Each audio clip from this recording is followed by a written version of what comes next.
My right to, the Honourable Ratu Siala Nanoko. Thank you, Madam Speaker.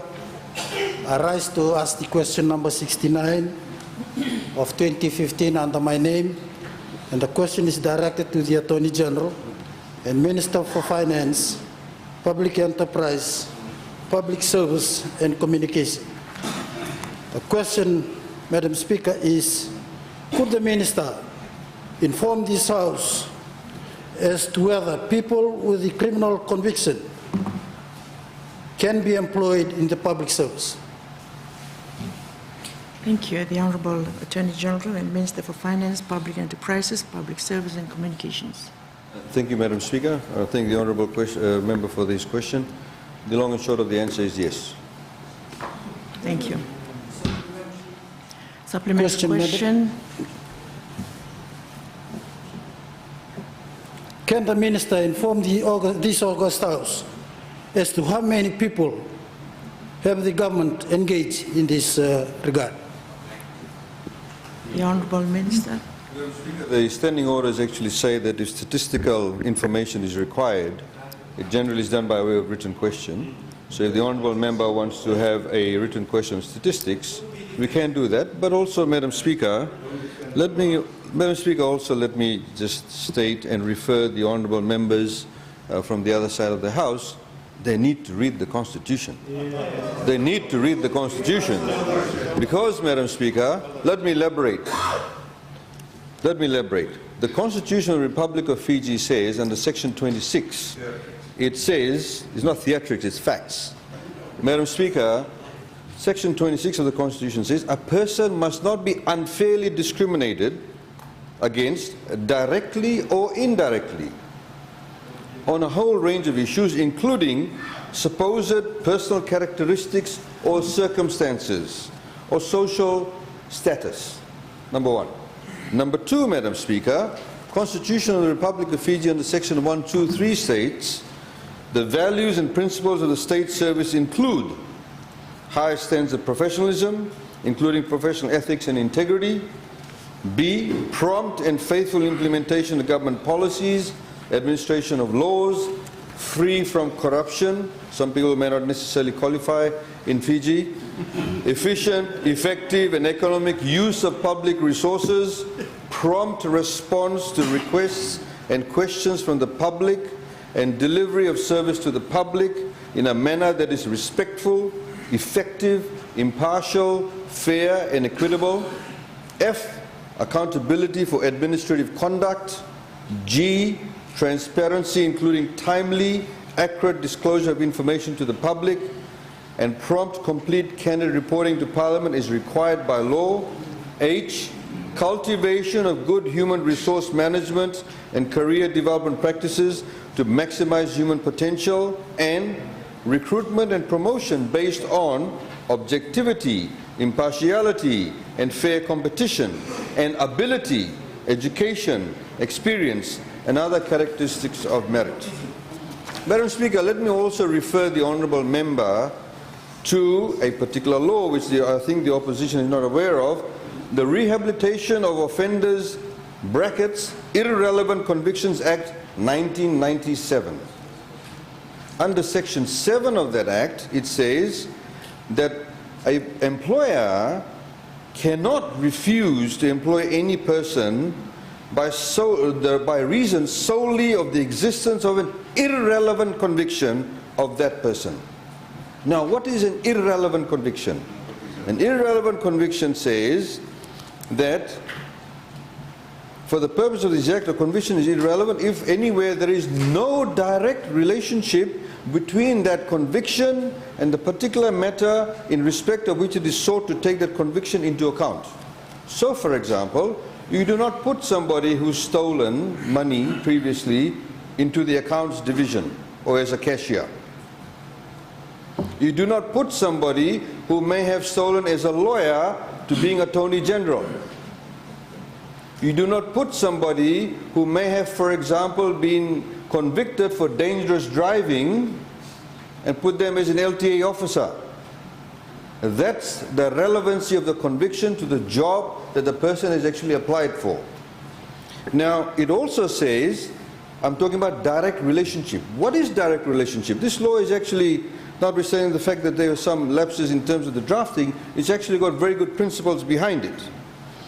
Direct relationship between a conviction and any matter in respect which is sought to take that conviction into account if the fact of that conviction means that there is a real likelihood that the person against whom that conviction was entered will in relation to that matter be unreliable, untrustworthy, or otherwise unsatisfactory, or commit a further offense.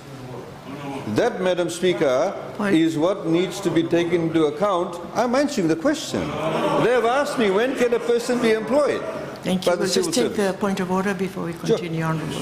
Madam Speaker, I think the question, the answers that has been now given by the Honourable Attorney General is irrelevant. Because the supplementary question was only to do with, can a list be provided? That's all.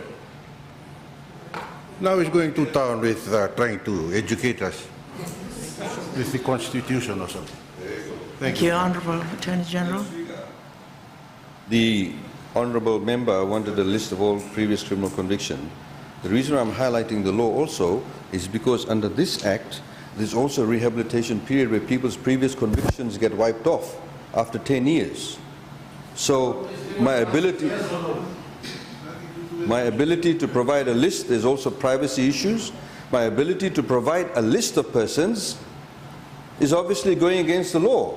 If somebody is convicted of an offense, or been convicted of an offense 15 years ago, and is now in the civil service, I cannot say that this person is convicted 15 years ago. I already gave the answer, Madam Speaker, and I said must come by way of a written question. I think, Madam Speaker, the problem is this. The members of the opposition actually have a specific question, but they're not asking it directly. Thank you, Honourable Naibu. You will submit your question that requires statistical information in writing, and that will be provided. Second supplementary question, the Honourable Karvaki. Madam Speaker, the rest was a supplementary question. So good to hear the Attorney General trying to use up the time to tell us something that we already know. But let me go back, Madam Speaker, to the values he was referring to. Because I refer that, Madam Speaker, because that's the values that should be followed according to the Constitution, because there are brains behind those that are written that. And also, Section 127, which provides the appointing authority to those in the ministry, in the public service.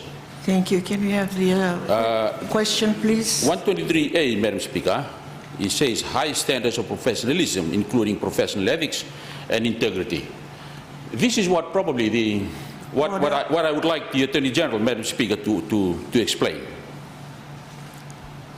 What does he understand about high standard professionalism and integrity? Whether that is also including the employment of those that have already been criminally convicted. Thank you, Madam Speaker. Honourable Attorney General.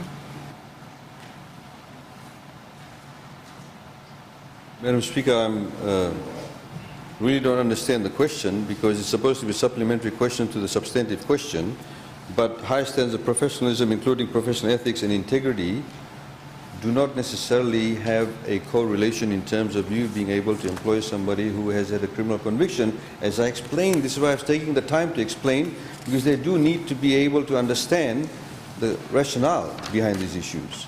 And there are particular laws, Madam Speaker, there are particular laws that address these issues.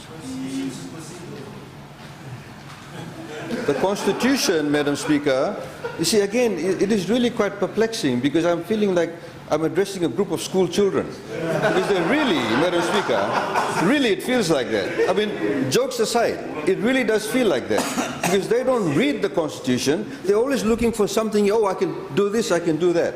They're not looking at it holistically, they're not reading all the laws that are relevant. As everybody knows, the Constitution provides the architecture, the legal framework of any country. You have then laws that actually beef that up. That's what they need to do. They need to understand that. Thank you. Supplementary question, the Honourable Sayed-Khaiyum. Thank you, Madam Speaker. To the Minister, the supplementary question is, if people have been convicted in the Public Service Commission or Public Service requirements, is there a stand-down period before they are engaged in the public service? Thank you.